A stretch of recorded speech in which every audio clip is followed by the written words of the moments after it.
Euzu billahi mineşşeytanirracim. Bismillahirrahmanirrahim. Elhamdülillah ve salatu ve selamu ala Resulillah. Değerli arkadaşlar, Muhammed Ali Es-Sabuni'nin Et-Tefsirul Vadihul Muyesser adlı eserinden 28. cüzün 15. dersini yapmak üzere birlikteyiz. Geçen dersimizde El-Mumtehine suresinin başına gelmiştik. Veya diğer adıyla El-Mumtehane. El-Mumtehine, El-Mumtehane iki türlü de söylenir. Bu sure-i celile 13 ayettir.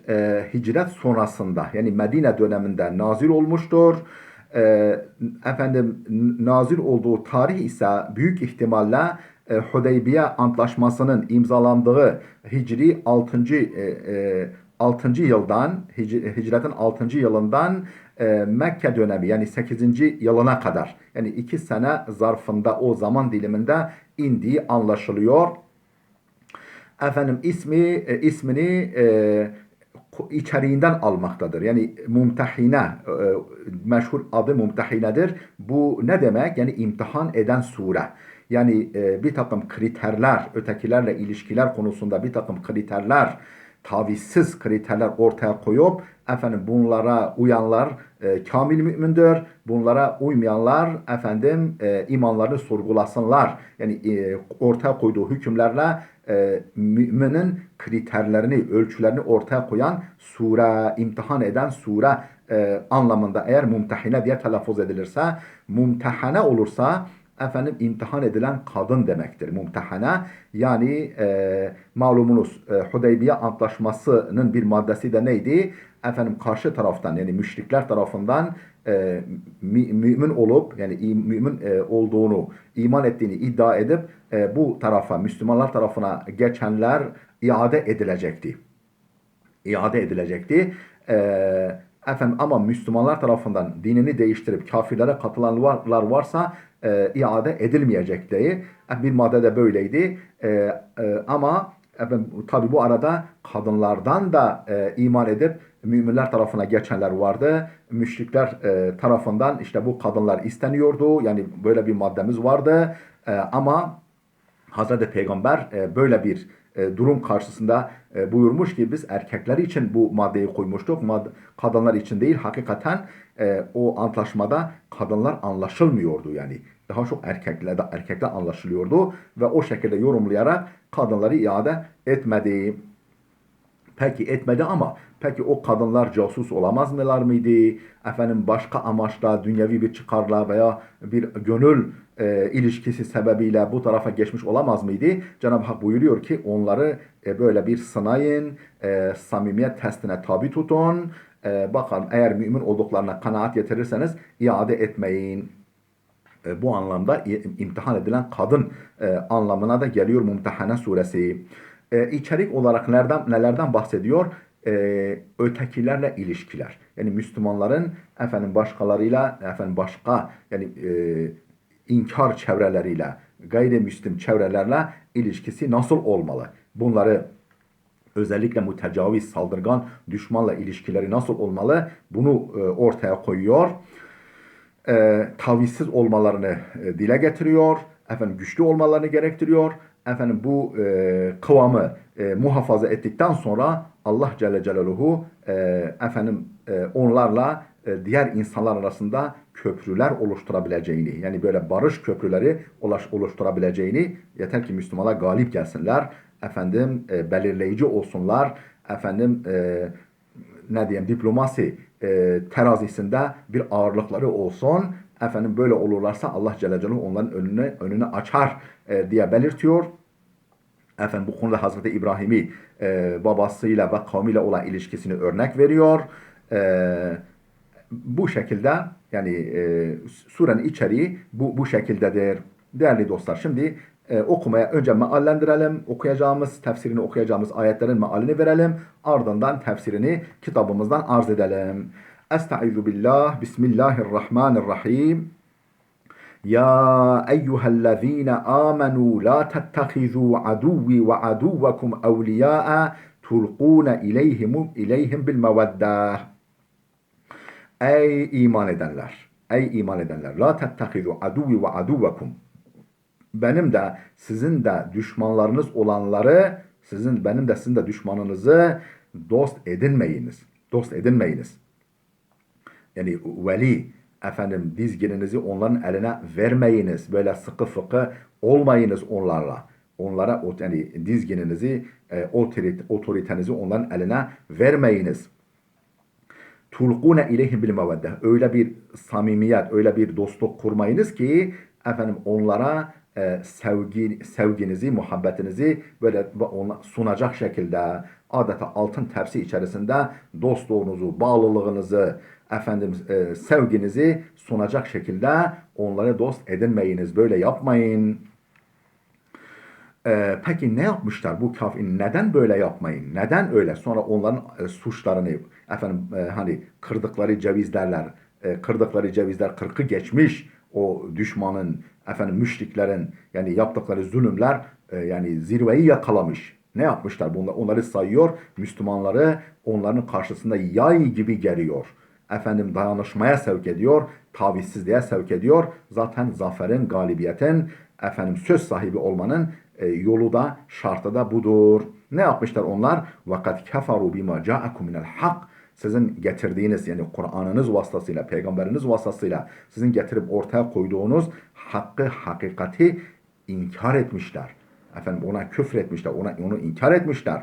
Böyle adamlardır onlar. يُخْرِجُونَ الرَّسُولَ وَاِيَّاكُمْ efendim en tu'minu billahi rabbikum.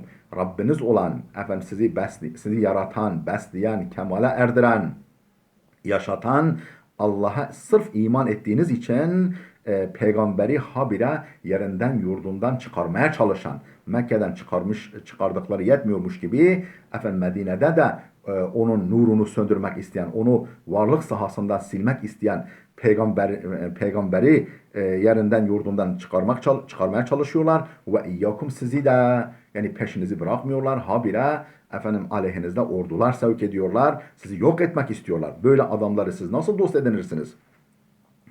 İn kuntum harajtum cihaden fi sabili ve ibtigaa mardati. Şayet benim yolumda, benim rızam için, efendim cihad için çıkmışsanız, cihad için, Allah yolunda mücadele için, efendim gerek hicret ederken, gerek hicret sonrasındaki askeri seferlerinizde, harekatınızda, efendim benim rızam için çıkmışsanız, cihad için çıkmışsanız, mücadele için çıkmışsanız ve rızamı talep etmek için çıkmışsanız, bunun peşindeyseniz, hedefiniz, amacınız, kızıl elmanız bu ise onları sakın ha dost edinmeyiniz. Tusirrune ileyhim bil meveddeti ve ana a'lemu bima ahfeytum ve ma a'lentum. Nasıl olur da efendim onlara gizli sevgi beslersiniz. Gizli temas, irtibat halinde olursunuz. Ben ve ana a'lemu bima ahfeytum ve ma a'lentum. Ben sizin gizlediğinizi de bilirim, içinizden geçirdiğinizi de bilirim, kafanızda kurduklarınızı da bilirim. Efendim ilan ettiğinizi, açıkça yaptıklarınızı da söylediklerinizi de bilirim. Ve men yef'alhu minkum sizden kim böyle yaparsa yani sevgisini düşmanına sunarsa onlarla gizli ilişkiler içerisinde bulunursa fakat dalla seva'es sebil o doğru yoldan sapmıştır. O doğru yoldan şaşmıştır. O yolunu sapıtmıştır. Efendim daha onların kırdıkları cevizleri, onların yaptıklarını, efendim ettikleri zulümlerini, suçlarını Allah tek tek sayıyor devamında. İnşallah onları okuyacağız. Şimdi buraya kadar bir tefsirimizi yapalım. Ya eyyühellezine amenu la tettehizu aduvi ve aduvakum evliya'a tulquna ileyhim bil mevedde. Yani mealini verdik. Şimdi tefsirini yapıyoruz. Nadahum bi vasfil imani. Ya eyyühellezine amenu derken iman vasıflarıyla onlara sesleniyor. Yani onların iman vasfına, müminlik vasfına vurgu yaparak sesleniyor. Siz ki müminsiniz, bu size yakışmaz. Bu şekilde davranmanız, yani bunun tersini yapmanız size yakışmaz. İmanınızın gereğini yerine getirmeniz lazım. Hafzen lehum alel isticabeti ve taati. Hafzen yani def'an. Onları sevk etmek için alel isticabeti bu emri ilahiye, bu talebe ilahiye icabet etmek.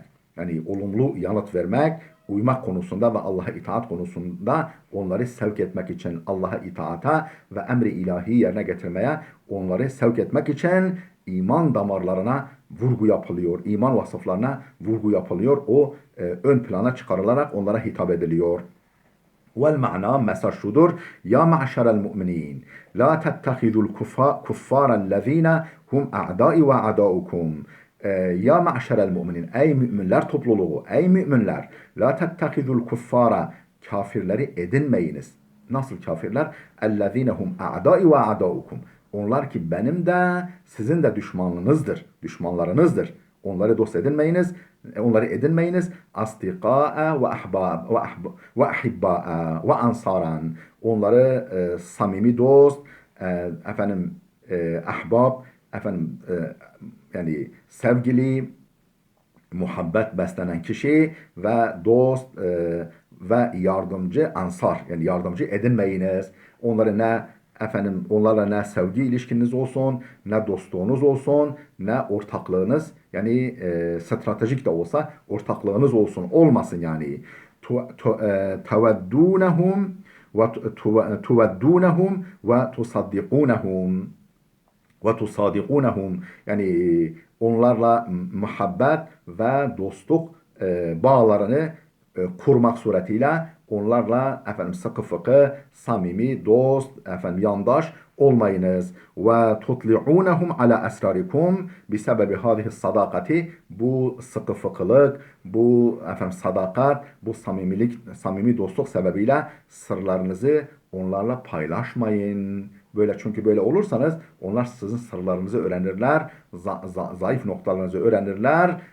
Oradan sizi vururlar, o zayıf noktalarınızdan size darbe indirirler.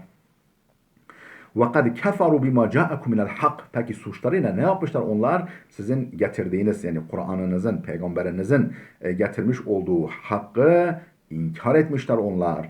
Ey kezzebu bil Kur'anil munezzeli ileykum min rabbikum ve cehadu risalete nebiyyikum Muhammedin. Ey kezzebu bil Kur'ani el munezzeli ileykum min rabbikum. Rabbinizden size inzal edilmiş, size indirilmiş, gönderilmiş Kur'an'ı haşa yalan saymışlar. Yalan saymışlar, tekzip etmişler.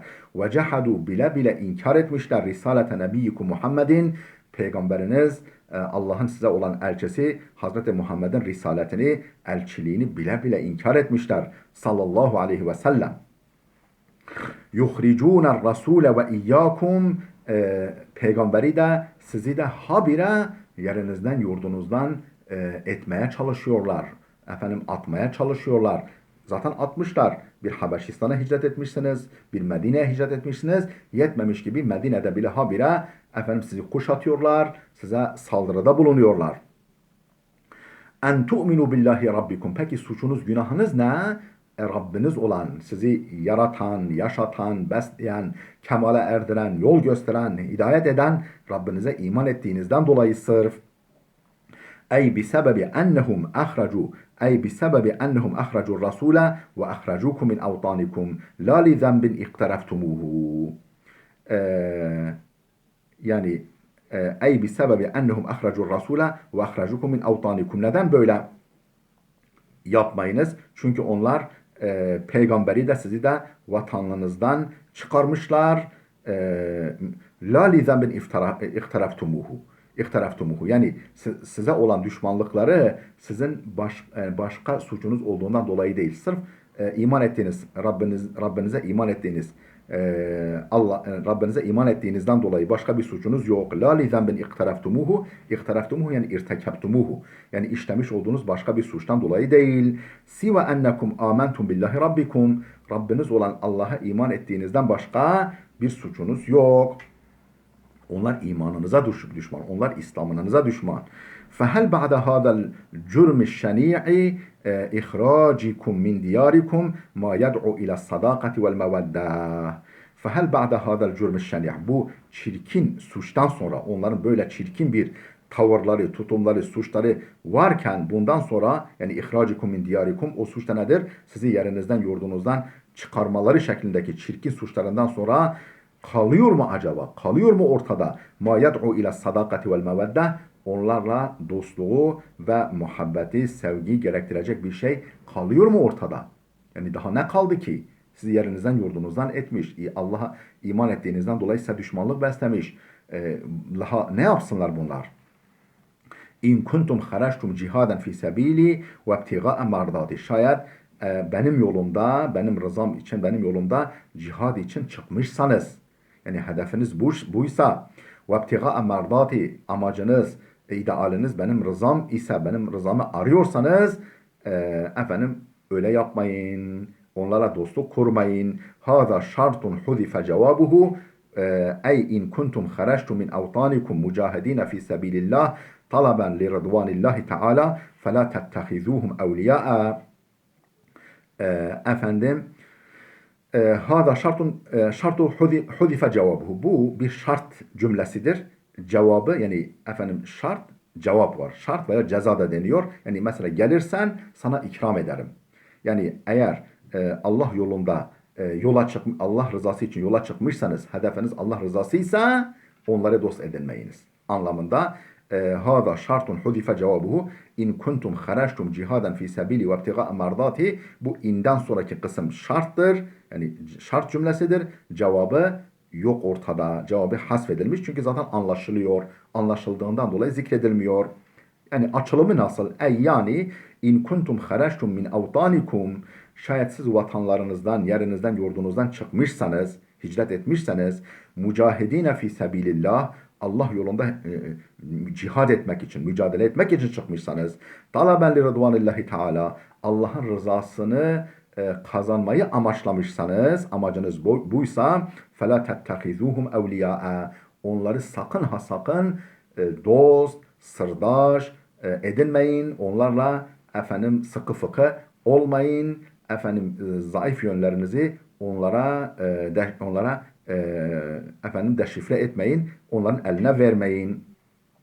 Ve bi'ma'nen evceze, daha veciz bir ifadeyle, daha özlü bir ifadeyle in kuntum evliyai fela tetevellev a'dai, daha güzel, daha akılda kalacak bir ifadeyle şayet benim dostlarım iseniz, Allah buyuruyor, benim dostlarım iseniz fela tetevellev a'dai, düşmanlarımı dost edinmeyiniz. Hazreti Ali Efendimizin güzel bir sözü var. Diyor ki insanın dostu bir tane değil, düşmanı da bir tane değil. İnsanın dostu şunlardır: direkt dostu olan, insanın dostu, kişinin dostu, dostunun dostu, efendim düşmanının düşmanı. Kişinin dostu üç tanedir. Dostu, dostunun dostu, efendim düşmanının düşmanı. Buna dosttur. Ha, efendim düşmanı da üçtür. Düşmanı, düşmanının dostu, efendim dostunun düşmanı. Bunlar da düşmandır. Bunlar da insanın düşmanıdır. Yani Allah buyuruyor ki eğer benim dostlarım iseniz benim düşmanlarımı dost edinmeyiniz. O zaman siz benim de düşmanım olursunuz. Allah korusun. Tusirrune ileyhim bil meveddeti ve ana a'lemu bima ahfeytum ve ma a'lentum. Efendim böyle yaparsanız tusirrune ileyhim bil meveddeti, onlara gizli gizli muhabbet, sevgi beslersiniz. Oysa ki ve ana a'lemu bima ahfeytum ve ma a'lentum. Sizin gizlediğinizi de açığa vurduğunuzu da ben çok iyi bilirim. Ayna gibi gönlünüz, kalbiniz, beyniniz efendim benim gözümün önünde, ben görmekteyim, seyretmekteyim. Efendim sakın başka duygular o gönül aynanıza yansımasın.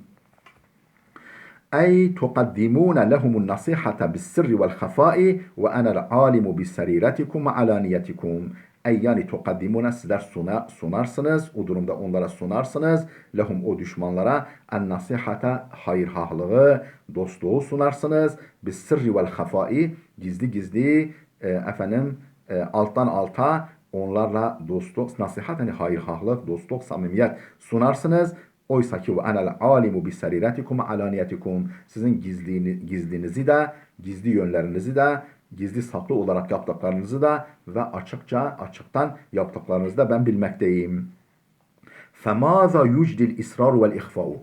Efendim bir şey gizlemenin, efendim üstü kapalı yapmanın, alttan alta bir şey yapmanın ne faydası var ki? Ben biliyorum zaten, yani sizi korumaz ki bu. Ve fi hâzâ itabun. Burada bir sitem var. Burada bir serzeniş var. Burada bir kınama var. Ve ma'al itabi el inzaru ve tehdit. Efendim sitemin yanı sıra bir de korkutma var ve gözdağı var, tehdit var. Yani böyle yaparsanız yanınıza kar bırakmam. Allah korusun o duruma hiçbirimizi düşürmesin. Ve lihaza kâle ba'dehu, işte bunun için devamında şöyle buyurdu Allah. Ve men yef'alhu minkum, sizden her kim bunu yaparsa fakat dalle sevâ'es sebil, o doğru yoldan sapmıştır. Ey ve men ahabba ve sadaka a'da Allah. Yani kim Allah düşmanlarını sever ve onlarla dostluk kurarsa fakat ahta'a tariqal imani vel cenneti, o iman yolunu şaşırmış, cennet yolundan sapmıştır. Peki kafirlerin, müşriklerin başka bir suçu ne? Yani bir suçlarını sayıyor. Ta ki Müslümanları onlara karşı tavizsiz tutsun. Efendim dayanışma içinde tutsun. Efendim uyanık tutsun. Dikkate sevk etsin. Tedarikli, tedbirli olmaya yönlendirsin. İn yefkafukum yakunu lekum a'daen. Şayet size karşı fırsatı ele geçirirlerse, in yefkafukum, size karşı böyle fırsatı ele geçirirlerse, yakunu lekum a'daen, size öyle dost göründüklerine bakınız, hemen maskelerini düşürürler, gerçek yüzlerini, düşmanlıklarını gösterirler size. Ve yabsutu ileykum eydiyahum ve elsinetehum bis-su'i. Efendim kötülükle hem dillerini size gösterirler, efendim hem de ellerini size uzatırlar. Size kötülük yapmak için dil uzatırlar ve el uzatırlar. Ve veddu lev tekfurun, ve canı gönülden arzu ederler ki, bütün iradeleriyle arzu ederler ki, isterler ki, çalışırlar ki siz kafir olasınız. Sizin kafir olmanızı, yani ancak onlar gibi olmanız onları memnun eder. Onlar gibi olmadıkça sizden razı, memnun olmazlar. Ey in yasfaru bikum ve yaglibu aleykum. Yani size karşı zafer elde eder ve size galip gelirlerse yuzhirune lekum kamilel adaveti. Size eksiksiz, yani şiddetli düşmanlıklarını gösterirler. Dişlerini, efendim pençelerini, tırnaklarını gösterirler size. Ve yemuddûne eydiyehum ileykum bil katli, sizi öldürmek üzere size el uzatırlar. Vel esri, efendim sizi öldürmek veyahut da sizi tutsak almak, esir almak için, etkisiz hale getirmek için size el uzatırlar, hücum ederler. Ve elsinetehum bil mesabbeti ve şetimeti, efendim sövmek, saymak, hakaret için de size dil uzatırlar. Vel edha min zalike vel amar, bundan daha dehşetli, edha, daha dehşetlisi, daha korkuncu, vel amar, daha acısı şu ki ennehum yetemennevne kufrakum, onlar sizin kafir olmanızı temenni ediyorlar. Candan arzu ediyorlar. Ve irtidadakum anil İslam, İslam'dan dönmenizi canı gönülden istiyorlar, arzu ediyorlar. Fe inne meveddete emsalihim hataun azimun. İşte böylesi adamlara sevgi beslemek, muhabbet beslemek büyük bir hatadır, büyük bir yanılgıdır, müthiş bir yanlıştır. Darun bir dünya ve din, hem dünyanıza hem de dininize zarar verir. Hem dünyevi hayatınıza, hem uhrevi, hem inanç, hem dini hayatınıza zarar verir. Değerli dostlar, burada dursun. Gelecek dersimize kadar Allah'a emanet olun.